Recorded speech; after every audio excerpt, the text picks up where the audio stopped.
Hi, welcome to class. I'm Elaine Engelhardt from Utah Valley State, and we're moving on into some applied sections of our Ethics and Values class. Today, we're going to start the section on war and nuclear war, and with us is Dr. Wayne Hanowitz. Wayne, thanks for joining us. You're welcome. And we have some students joining us as well. We have Cassie and Aaron, and over here we have John and Lloyd. So thanks to all of you for being here. Could you tell us a little bit about yourself? Tell us your background and maybe perhaps your interest in nuclear war. Sure, be happy to. I'm a visiting professor here at UVSC. I left Eastern Michigan University, where I was director of a graduate program in technology and society. I've taught at 4 or 5 different universities, mainly in technology and social justice. So I've had an interest in the use of technology for achieving social justice and its use for security issues worldwide. And it's been an interest of mine for about 20 years.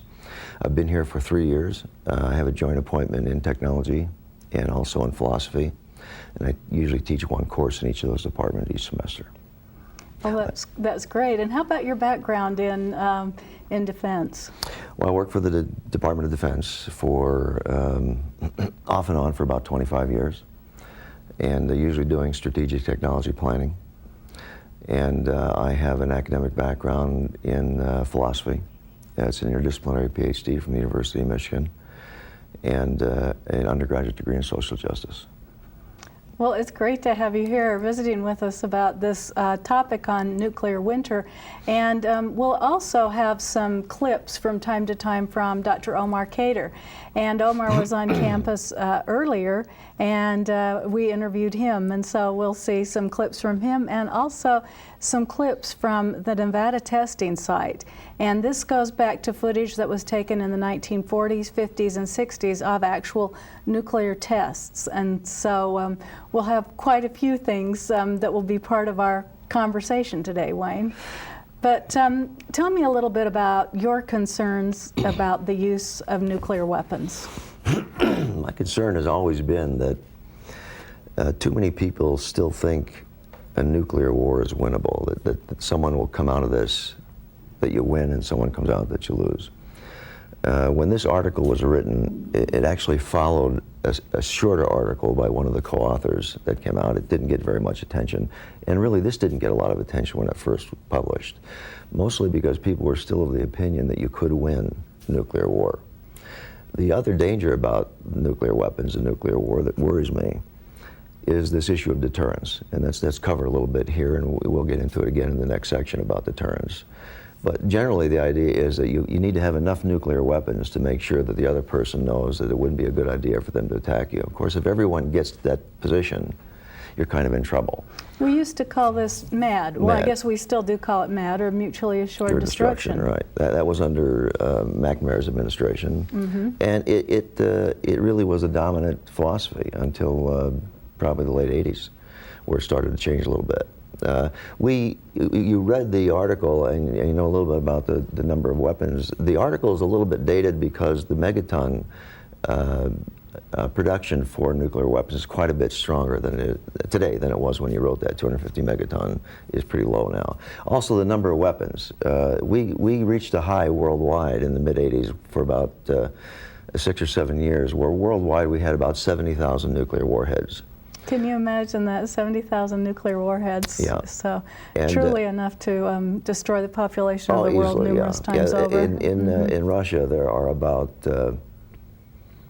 maybe 1,300 or less really strong military sites. So assuming the U.S. did have about 40,000 of those 70,000.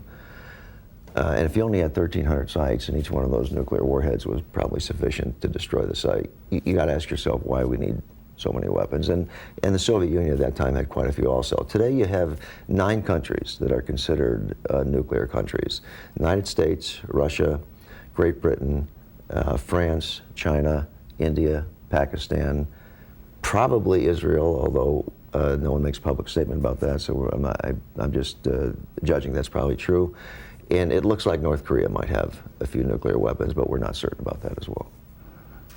All right, so we see folks who we would probably rather not have nuclear weapons, but of course there's no putting this technology back in Pandora's box. It's out there, and you, sometimes, as the old saying goes, when you have toys, you play with them. And of course, that's not a very good analogy to use with nuclear weapons. Would any of you like to share your thoughts with us then on nuclear weapons and the use of nuclear weapons? I'll just start with you, Erin. Well, I actually have a question. Do we still have 70,000 nuclear weapons? Did I remember correctly that there was a time when we were actually looking to get rid of some of those, or do we have more now that there are more countries? Do you know, Wayne? Yes. As of 2006, we're down to about 13,000. Now, it's important to understand that the other ones, some of the other 70,000 were destroyed, but many of them are simply not operable. They're still around, but the warheads have been taken off, or they're put in some of them are awaiting destruction. So they're around. We still don't have 70,000 around. You have about 12 to 13,000 nuclear warheads worldwide that are operable right now and aimed at some particular point. And we have some terms. We have unilateral and bilateral disarmament. And it was Gorbachev who issued the challenge that we should just have multilateral disarmament, but if we didn't do multilateral, that he was willing to do unilateral, meaning that as one country, that they would disarm their nuclear weapons and ask other countries to do it, particularly the United States, which would have been bilateral, and if all other countries, then multilateral. So asking for us to please not even have the nuclear weapons, so there isn't that temptation that if you have it, you will use it. So, any other thoughts on this, Lloyd or John? John? Well, not really, not right now. Just talking about this reminds me of one of my favorite movies, Stanley Kubrick's Dr. Strangelove. Oh, yes. And yes. in this movie, there's, the Russians have what they call the doomsday device. It's a device that's designed so if they're attacked with a nuclear weapon, it destroys the planet. And the idea is, well, as long as you have this device, no one will ever attack Russia, because then the world's destroyed. And that's similar to this, what we call the MAD, what was it? Mutually assured destruction, yeah, where, the MAD doctrine. Where the idea is, well, okay, if we build up enough weapons, then nobody will ever want to use them, because it's just going to cause a nuclear holocaust and kill everyone anyways, so. Yes, okay, thank you. And anyone else on it?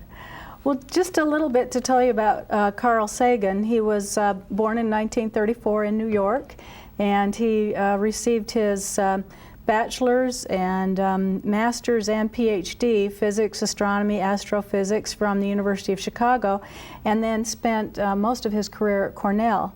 And he received numerous awards for his work, but he was working with the Nobel Prize winner Johannes Ledenberg, and he was investigating the origins of life. He also taught astronomy at Harvard prior to coming to Cornell, and he wrote many distinguished books. So he explored unforeseen and devastating physical and chemical effects of a small-scale nuclear war. And so now we'll even look at what a larger scale might be. But let's go ahead and look at what our guest Omar Cater, who was here on campus a few weeks ago when we interviewed him on it, has to say about this topic. So let's go ahead and play Omar's clip. Omar, in your circles, you must be discussing nuclear war and the confrontations that could happen if a bomb were used or threatened to be used. Can you tell us a little bit about some of the discussions that you've been privy to? Most of it is the worry about knowledge transfer. Who has the ability to pass on information to various rogue states or non-state actors? That's the greatest fear right now, is the non-state actor. They can get the money. It isn't terribly expensive to get the knowledge. You can find the physicists, the mathematicians. And that's why right after the fall of the Soviet Union, the United States Senate passed a bill to allocate $20 million. I think they call it the Nunn-Lugar bill, to go out and employ as many of the Russian and the former Soviet Union scientists as possible, so that these guys who were employed at the peak of the Cold War at the highest salaries and the most prestigious positions are now looking for paychecks. And so you ended up with a lot of countries that we were worried about, like Iran and Libya, going to the former Soviet Union and just picking up scientists who were in labs with material and blueprints and information and saying, here's a couple of $100,000, how would you like to roll that missile into a Persian carpet and mail it to me? And we were worried that that was happening. And then Al-Qaeda was looking at the possibility of picking up nuclear information. So right now, everything we talk about in security is not just the miniaturization of the threat, but the ease of access to it because of the dilapidated conditions in the Soviet Union and the enormous access. And then we come up with the scientist, Dr. Khan of Pakistan, who actually did sell nuclear know-how to Pakistan, and not just to Pakistan, but to North Korea and others. And he admitted and confessed that he had done it. And so it's out of the box now. And we're a little worried about how far out of the box, so there's plenty of worry. In fact, maybe you could tell us just a little bit more about Dr. Khan since you brought up the subject, because it seemed like there weren't even appropriate sanctions for him. Can you tell us a little bit more about the background on that? Well, he was a nuclear scientist that helped the Pakistanis develop the bomb so that they could equalize themselves with India. And so Pakistan and India now have some degree of parity in big weapons. Well, he didn't stop there. He went off and took the technology, which was worth hundreds of millions of dollars, and started to sell it. We don't know how many people he sold it to or where, but we were able to track down in more than one place that he was the source of it. Well, we confronted him, and we confronted the Pakistani government, and they say, oh, golly gee, we didn't know that he was selling it. And he comes forth and he says, yeah, I did it, and I didn't mean to do it, and I won't do it again. And the dictator of Pakistan forgives him and says, don't do it anymore, slaps his hands, and suddenly we realized that Pakistan didn't meet any of the conditions of the international protocols for any country that has these weapons. And now we don't know how many people have the information and whether there's still a secret flow of blueprints and other kinds of information. The greatest threat we have today is who has the information, because non-state actors now are franchised out. They don't need states as sponsors. They find the money and the intellectual know-how because there's enough motivation, enough hatred in the air out there to be dedicated to find these things. So there is a threat, but we're not sure I mean, if you really want to pass an appropriation, you go scare the devil out of the public and say, please allow us another $1 billion to do this. And so it may be a threat, and they're telling us it is. Omar Cater has just been a wonderful friend to Utah Valley State College, and he's been an alumni here, but then went on, got his PhD at the University of Southern California. He was an administrator at BYU and has his own company, Paltech, in Washington, D.C., and has always been an expert in Middle Eastern studies. Maybe you can tell us a few of your thoughts about Omar's observations on Well, I think he's pretty much on weapons. target. A.Q. Khan, the person he's talking about, did escape virtually any kind of penalty for what he's done. Probably single-handedly most responsible for proliferation. What we worry about mostly, and I guess I'm going to endorse what he said here. What we worry about mostly is the portability of the weapons, small, and also the ability to get them on the black market. It is something people are concerned about, particularly rogue states and groups who are not states, not represented by states. It's probably one of the major policy issues confronting the world today. On May 31st, 2003, most of the nuclear nations signed what was called the Proliferation Security Initiative in Poland, and in that agreement, they agreed to put all of their resources together to try to minimize the possibility that proliferation would occur under the table to rogue nations and rogue groups that we wouldn't know about. Now, how successful that is, we don't really know. We have stopped several attempted sales. We have interrupted several opportunities for people to get a hold of these weapons, but obviously you don't know the ones you didn't interrupt. So we're not really sure, but it is a global policy issue. There is a global policy initiative that's been signed by the nuclear countries, and they're working very hard at it right now. Okay, well, let's see a demonstration then of a nuclear weapon. And this then is actual test footage. And we didn't know some of the radioactive content or how destructive it was going to be. We had people extremely close to these blasts. And of course, they received radioactive poisoning and some of the other terrible effects. But let's go ahead and look at one of these old test films from the 1950s. The B-29 Dave's Dream would carry them to the target. The bombing plane is nearing the target with its escort of photographic planes. There's the target. Bomb away.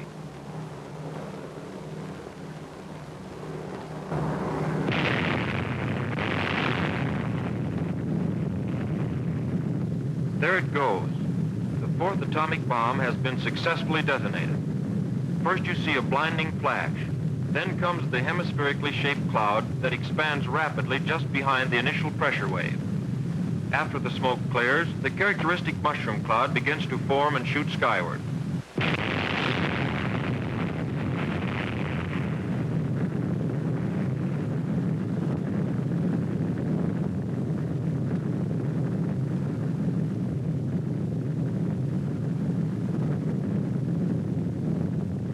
There is the ball of fire, growing and rising above the clouds and smoke of the explosion. Although obscured during the first few seconds, the ball of fire is still visibly red hot. The maximum temperature reached at the center of this ball, shortly after detonation, exceeds even the temperature of the sun. In less than a minute, it has reached a point 1 mile above the Earth. Although a beautiful sight, this swirling, boiling mushroom cloud is certain death to any living thing which approaches too close to its edge.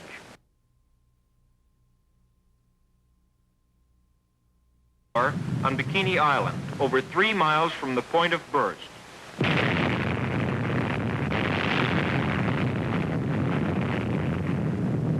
On the water, you can see the shock wave coming toward the camera. Watch those palm trees in the foreground.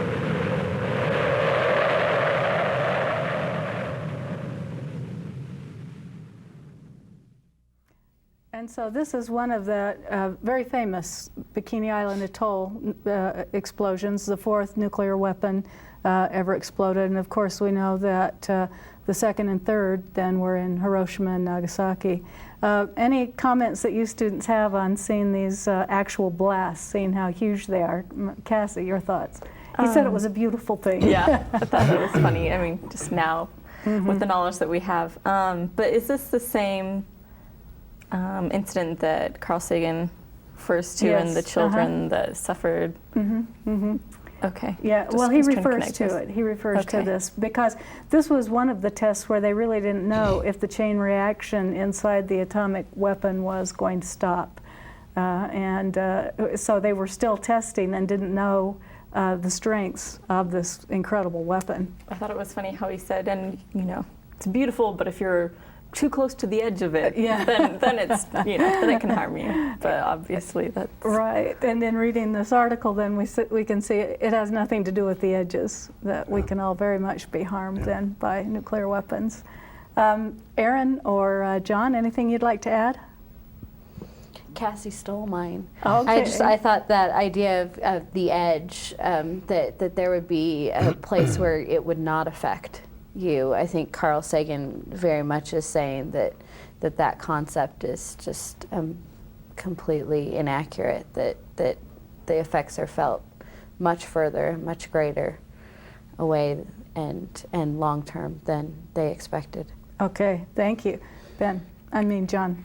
Aren't the Japanese are still kind of dealing with the fallout or the effects of fallout even now, 70 years after the fact, aren't they? Yes, they had severe genetic effects, teratogenic effects, mutagenic effects, and so once your genetic system has been changed by nuclear fallout, then that's going to go on for generations to come. So it's still a big part of the study, and they do deal with these effects.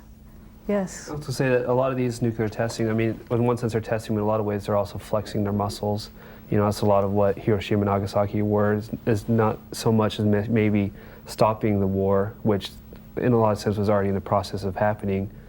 But it was a way to show, look, this is how awesome and powerful and strong our army and weaponry is, and so that's, yeah. Yes. In fact, let's go ahead and look at our first graphic by Carl Sagan. And would you read this for us, John? And this is one of the most famous quotes by Carl Sagan. Unprecedented human catastrophe. Except for fools and madmen, everyone knows that nuclear war would be an unprecedented human catastrophe. A more or less typical strategic warhead has a yield of 2 megatons, the explosive equivalent of 2 million tons of TNT. In a 2 megaton explosion over a fairly large city, buildings would be vaporized, people reduced to atoms and shadows, outlying structures blown down like matchsticks, and raging fires ignited. Okay, thank you. And so when this came out then, Wayne, people wanted to say Sagan was incorrect, that this would not happen. Yeah, those who were even aware of it, you know, it didn't make the top 10 list for a while. But even those who did read it either challenged the data or were politically so offended by it, it just never passed muster for some people. Okay. It didn't really catch on, I don't think, the public for at least another 3 to 5 years. So for a while, the bomb was so popular that we really couldn't attack the bomb, so to speak. Yeah, yeah. I mean, remember, that was in the 80s is when we had the largest number of bombs, so it was a big deal for every country. Okay. In the mid-80s, we had almost 70,000 nuclear warheads. And I guess we can't diminish the economic factors also of those who are employed in that type of industry. What Eisenhower warned us about. Okay. Military-industrial complex. And it's exactly what happened. Thank you. I'm glad you brought that up. Any comments from the students? Well, let's continue on. And Erin, would you read this for us? Dangerous tendency to underestimate. In technical studies of the consequences of nuclear weapons explosions, there have been a dangerous tendency to underestimate the results. This is partly due to a tradition of conservatism which generally works well in science, but which is of more dubious applicability when the lives of billions of people are at stake. Okay, so this dangerous tendency to underestimate then is particularly vile when it comes to a nuclear warhead. Do you want to tell us about that, Erin? Well, I think what he's specifically referring to here is that you know, a scientist would go about doing a test run or speculating a lot, because we're certainly not going to want to go out and do actual nuclear explosions and see just how many people are going to die. But you know, so in the scientific community, one would underestimate your numbers. But in the case of billions of lives, we don't tend to want to underestimate. You want to overestimate. You want to know the exact amount. You want to know the full ramifications of the action. But and so you have these two very different mindsets at play. Okay, thank you. Any comments from you on this one? Yeah, one thing on this. This is a really important point, because the scientific community generally wants to be conservative. You know, if we do something in the lab that looks like it's going to have a significant impact on human beings, a positive impact, they tend to play it down. They want to be sure they have it right. And I think Sagan makes a good point here that when it comes to people's lives at this scale, it's probably not the wise way to go. We probably do need to look at the other way. And it's really serious for us to do that. I think it's a very strong point you make on that. Okay, thank you. And let's move on to the next graphic. And John, would you read the next graphic for us, please? Yes. Nuclear explosions and ozone. In 1973, it was discovered that high-yield air bursts will chemically burn the nitrogen in the upper air, converting it into oxides of nitrogen. These, in turn, combine with and destroy the protective ozone in the Earth's stratosphere. Okay, and let's continue with that. The surface of the Earth is shielded from deadly solar ultraviolet radiation by a layer of ozone so tenuous, were it brought down to sea level, it would be only 3 millimeters thick. Partial destruction of this ozone layer can have serious consequences for the biology of the entire planet. Okay, so Wayne, here we're talking about some air bursts. What are the differences between an air burst and a ground burst? Yeah. An air burst is where the bomb will explode some distance above a city or the population, and an explosion is down. It goes down. By the way, that's something you may not be aware Usually, when you throw a grenade on the ground, it will explode down and then bounce up. Okay, which is why some people in war you'll see that the grenade might explode right by their body, but if they lay on the ground low, the explosion will actually go over them, and someone further away will be killed.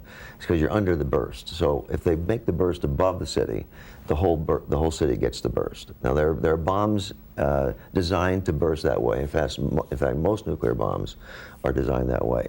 A ground burst is designed really to try to destroy a hardened target. So it will burst when it hits the ground, or more recently, when it penetrates the ground. In fact, some of the newer weapons are designed to penetrate the ground quite a distance and then have the nuclear explosion. Okay, any questions for Dr. Henwitz from the students then?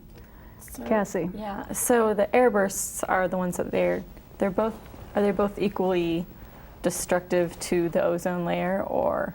But the air burst would be a little bit more. The Okay.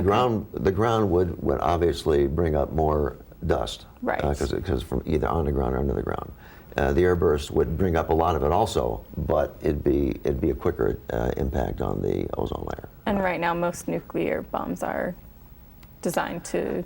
I don't know explode what the in there. percentage is. Oh, I do okay. know that there is a movement now to design technologies where the burst will be more under the ground for hardened targets. Thank you. And in fact, Cassie, I'm going to have you read this next graphic that we have up, because it tells us that we just didn't know what to expect. Right. Maybe we saw the technology of the grenade, but we really didn't know what to expect when this was a nuclear weapon. So Cassie, would you read that? Temperature changes on Mars. These discoveries and others like them were made by chance. They were largely unexpected. And now another consequence, by far the most dire, has been uncovered, again more or less by accident.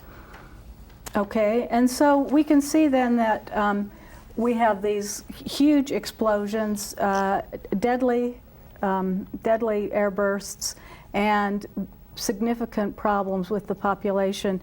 Tell us a little bit about the concerns that would cause you as a student, Lloyd. I don't want to die. Yeah. But do you think about it as a student? It doesn't seem to be one of those issues that we talk about. It's not the hot topic. You know, I've much. talked with my dad about this, and he would tell me about when he was a kid, and they'd have their little bomb drills and whatnot, and so they'd have to, duck under their desks, and which really wouldn't do much good anyways. But it was something that they were constantly preparing for. People were buying bomb shelters to live in. And, I mean, in a lot of sense, there was a threat that was kind of built up, partly real and partly, made. But the entire nation, in a certain sense, was really scared of a nuclear war. Thank you. And I lived in an area of Utah where the explosions, the testing explosions, we did feel the consequences of these. We'd see these pretty pink clouds coming overhead, and we were told to hide under our desks. The tough thing is that we're called downwinders because we weren't told things like, don't drink the milk. In fact, even friends who were in the military were asked to watch these explosions, and they've all died because they were much too close. Any comments on this, Wayne? Yeah, some distinctions might be helpful. It isn't true that hiding under a desk won't be helpful. Now, if you're within the radius of the explosion, you're not going to hide anywhere. It just evaporates everything in it. But if you're further away, then hiding somewhere keeps you from being hit by glass or flying objects. What they mean by it won't help is not that a single bomb will get you. It's that once the nuclear war starts, within a few weeks it won't matter where you are. And that's what the article is really about. You might be fine if you're outside the first impact and you're hiding under a desk and the glass goes over your car, flies over you, you're okay. But within a few weeks, if you take a good look at the article, at that point it isn't going to matter where you are because you won't be able to breathe the air. Okay, and that's exactly where the article does move. Erin? Oh, I was going to say, I'm a little bit older than Lloyd, so I remember watching great 80s classic cinema like War Games with Matthew Broderick and Red Dawn and things like this that were very much influenced by this Cold War mentality about what do we do if the Russians bomb us? What do we do if for some reason this nuclear mad begins somehow. This mutually assured destruction is going to happen, and so it's not something that's a topic of conversation on a daily basis, and it's not an anxiety I think that we feel, but it's certainly something that is informed by that just kind of culture that you were aware of growing up. Okay, thank you. Any other thoughts or comments on this? Well, let's pull on the next graphic, and we'll see as this develops then exactly what it is that Wayne's talking about, that there are some very dire consequences then from a nuclear test, but especially if we got into some kind of a nuclear war. And would you read this for us, Cassie? Nuclear war consequences. We must face the reality of the consequences of nuclear war. There is a tendency, psychiatrists call it denial, to put it out of our minds, not think about it. But if we are to deal intelligently, wisely, with the nuclear arms race, then we must steel ourselves to contemplate the horrors of nuclear war. And let's read the next one as well. Persistent darkness for weeks. In the baseline case, the amount of sunlight at the ground was reduced to a few % of normal, much darker in daylight than a heavy overcast and too dark for plants to make a living from photosynthesis. At least in the northern hemisphere, where the great preponderance of strategic targets lies, an unbroken and deadly gloom would persist for weeks. Okay, thank you, Cassie. Tell us a little bit about the context of this reading then, Lloyd. What are we getting at here? Well, one of the things, going back to the other one, they started looking at Mars and realizing, okay, well, we have this dust cover and whatnot from these storms in Mars, and that's causing the temperatures to drop. So they started to think, okay, well, going back, well, how does this reflect on what a nuclear war might cause? And what they started to realize is, well, when a nuclear war is going to occur, you're going to have dust, you're going to have particles in the air, which is going to block the sun's light. And so once it starts getting dark like that, then it's going to be blocking the sun's light, and the temperature is going to start dropping. Okay, thank you. And Erin? And I think that what Sagan goes into next is the idea that it gets harder and harder for that cycle to break, because it's a very, I think he calls it stable way for the air to be, because the air underneath is cold and the air on top is hot. Those particles are heated from the sun and everything, and the cold air is heavier, and so it wants to stay where it's at, and the heated air wants to rise and stay where it's at. And so the chances of that actually changing with wind or whatever are slim. It actually would be more likely that it would stay and persist like it does on Mars. Okay, thank you. And then we start looking at, well, what would it be like on our planet? And if we did have a devastating nuclear exchange, estimates are that perhaps 1.1 billion would be killed outright. What do you think about that figure, Wayne?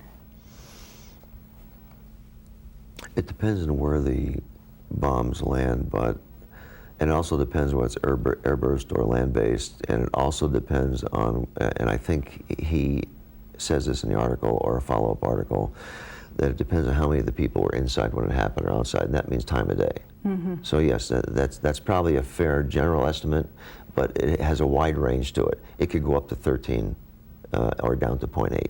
Okay, but when you're talking 1.1 billion, that's a lot of people. A lot of people, that's and right. That's and right. Because the United States is a major nuclear player, Right. then we would have a lot of casualties The truth here. is, a number so big, people can't quite get close to it. Sure. It just seems almost not real to think about a billion people.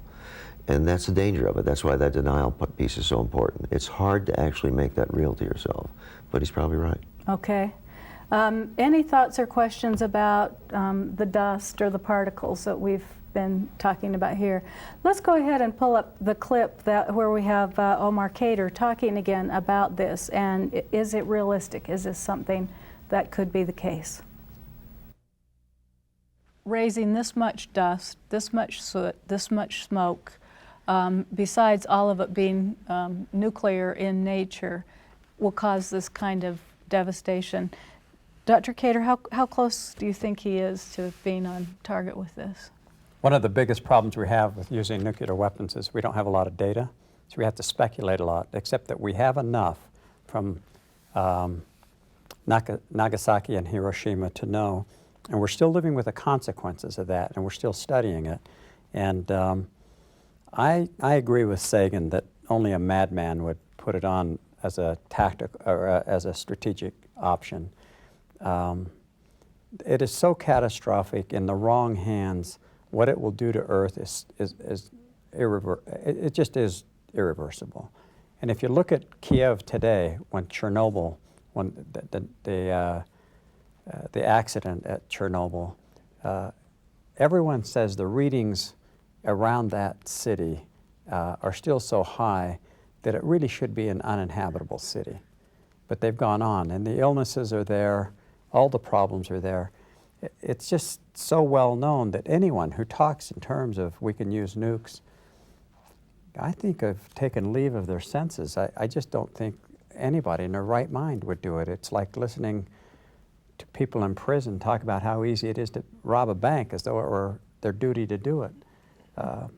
I don't see the serious policy, man. And if you want serious discussion on the use of nuclear weapons, I think you listen to the generals and the people in the military talk about it. The amateur politicians who talk about it are just that, just amateurs, and should be kept away from those decisions as far as possible.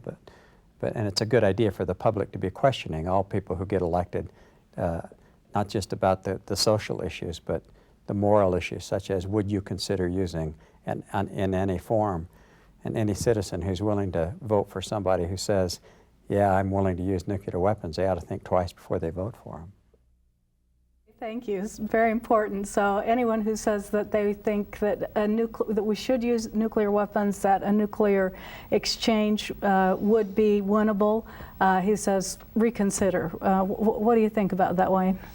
Well, we're actually making it easier for it to happen. We're building what they call tactical nuclear weapons now. These are weapons that have a small yield, but they aren't nuclear. And we actually had them built and ready, and they're aimed in Eastern Europe during the Cold War. And the thought was that you could have a small nuclear war, a limited nuclear war, because the tactical weapons would just kill 1 million people, not 1 billion, as though 1 million were really a small number. That actually got a lot of people worried because it made people begin to think, well, maybe we could do this. Maybe we could just drop 10. And so they dropped 10. In any case, it'll be over there, it won't be over here. That became a worry for people, and now we're not so keen about building tactical weapons. But for a while, and you probably heard some of this, for a while there was a very important distinction, still is, between strategic nuclear weapons and tactical nuclear weapons. And tactical nuclear weapons lead people to think that you can have a small nuclear war, and we wouldn't drop any strategic nuclear weapons in it. The part that's mad is, how would you stop it? And Sagan does get into that quite well. We'll get into it in a few minutes. He does, and certainly then there's going to be the third distinction, which is a conventional weapon, meaning these are weapons which are not nuclear in their scientific basis. Right, So, but still enormously powerful. yeah, highly destructive. Yes, John. We talked earlier about how it took a while for Carl Sagan and what he's talking about here to become popular, and for people to agree with it. I'm wondering, though, in the United States, we may have a tendency to kind of lean Carl Sagan's way now, but are other countries that are nuclear countries, are they actually, do they understand what Carl Sagan is saying? Is it still unpopular to think this way, say in North Korea or Pakistan? Well, when you say North Korea, I'm not sure how they think. My guess is this doesn't have a huge impact on North Korean leadership. It's more of a political decision for them. I think it is very much on the minds of people who are in a culture that you're used to hearing from or thinking about. France, Great Britain, Israel, the U.S., Canada, even Russia, absolutely Russia. You got to remember, Russia lost 20 million people in World War II. Are they nervous about the rest of the world? Absolutely nervous about the rest of the world. They lost a lot of people. But by and large, anyone who has these weapons and has tested them and knows what they can do, especially as Omar, what is it? Omar mentioned, mm-hmm. Military leaders know very well what they can do, and they're the least likely to want to have a nuclear war. But the country, when you start mentioning North Korea or Iran, I don't know. I'm not sure that North Korea actually pays much attention to that, because I'm not sure that's the motivation. With one nuclear weapon or two nuclear weapons, it's not the motivation to dominate the world. It's the motivation to get what you want by threatening one nuclear weapon. And so Sagan's article really doesn't play up to them. It doesn't matter for them. Isn't it true that the United States, just as an example, has never gone to war, has never performed any kind of military action with a country that has nuclear weapons? Isn't that? Well, it remains true that the United States is the only country in history to ever use a nuclear or atomic weapon. Yeah. Not a nuclear weapon, atomic weapon. And so that will hang over us through all of history, probably. Yes. Hopefully it will remain the only country to ever have done that. We'll have no others. I think it will too. Well, let's go back to this notion then of how many people will be affected from the fallout. So 1.1 billion killed outright, then perhaps another 1.1 billion from the catastrophic effects that will happen.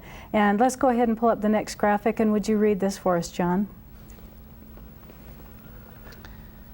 Temperatures below freezing for months. Uh-huh.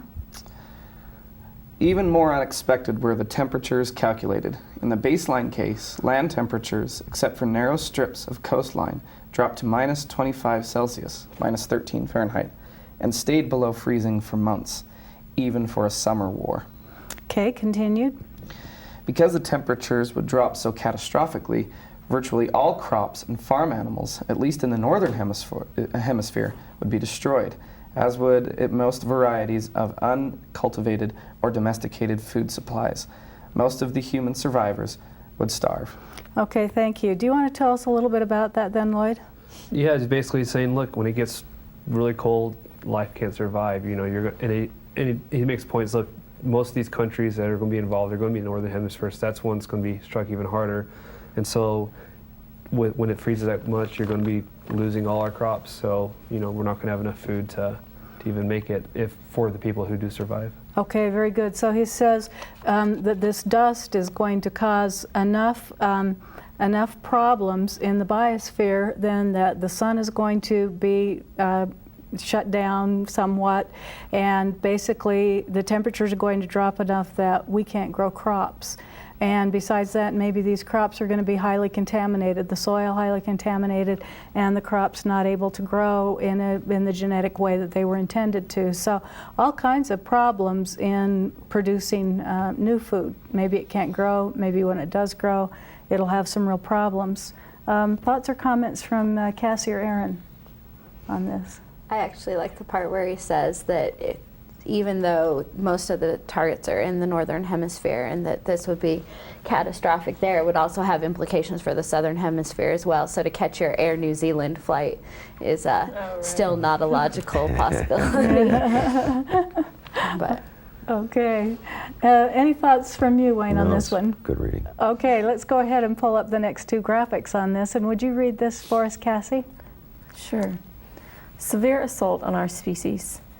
The cold, the dark, and the intense radioactivity, together lasting for months, represent a severe assault on our civilization and our species. Civil and sanitary services would be wiped out.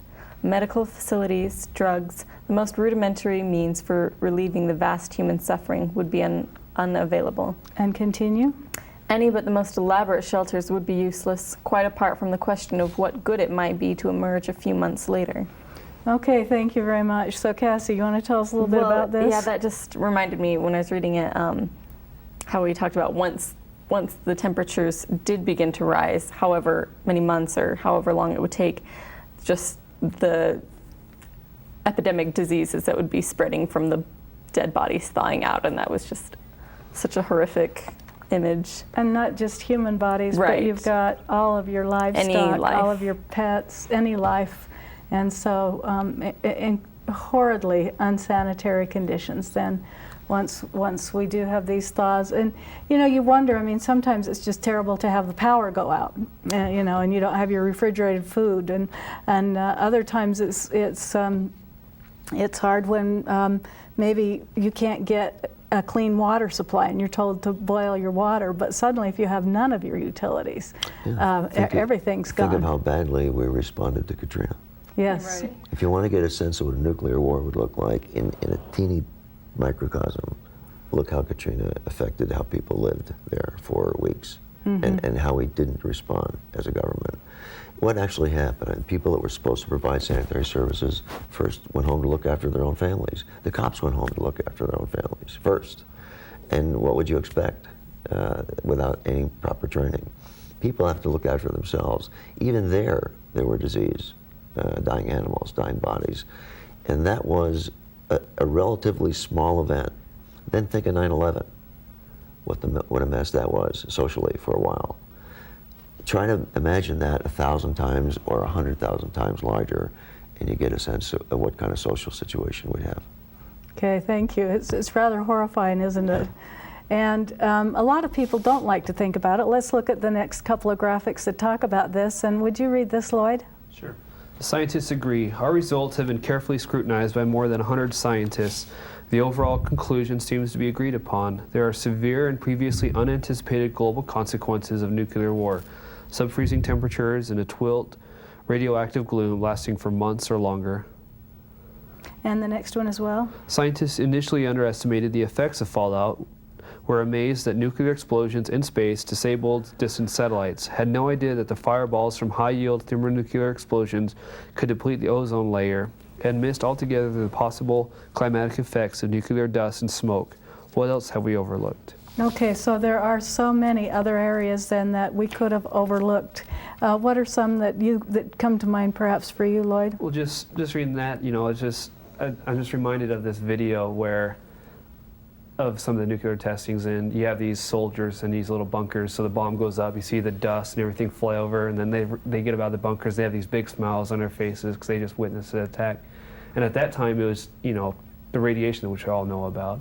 And so at that time they didn't even think about that aspect, and there's more and more that's just constantly building up that they're realizing that this is so much more catastrophic than we ever imagined. Okay, thank you. Any comments on that, Wayne? Yeah, what's one comment? Any of you heard of Dresden? The Dresden bombing, Yes. and the fires that raged. There's a point at which a fire becomes what's called a superfire, and there are scientists who work on what's called a superfire model for nuclear war, and they do anticipate that you will have superfires, in the sense that once they start, they feed themselves with gale force winds, and fumes and poison will be in the air, and this could stretch out for many miles outside the perimeter of the bomb. It'll continue to burn until it loses fuel. That doesn't get talked about much here, but you can infer that from what happened in Dresden, because you saw a small superfire model working. The superfire model for a nuclear holocaust would be much worse, and we didn't talk about that a lot in this article, but it is something that most people worry about a lot today. Oh, thank you. Any other thoughts or comments? Let's show another clip then of a nuclear weapon test that once again has come to us from the Nevada proving site. 10, 5, 4, 3, 2, 1, fire.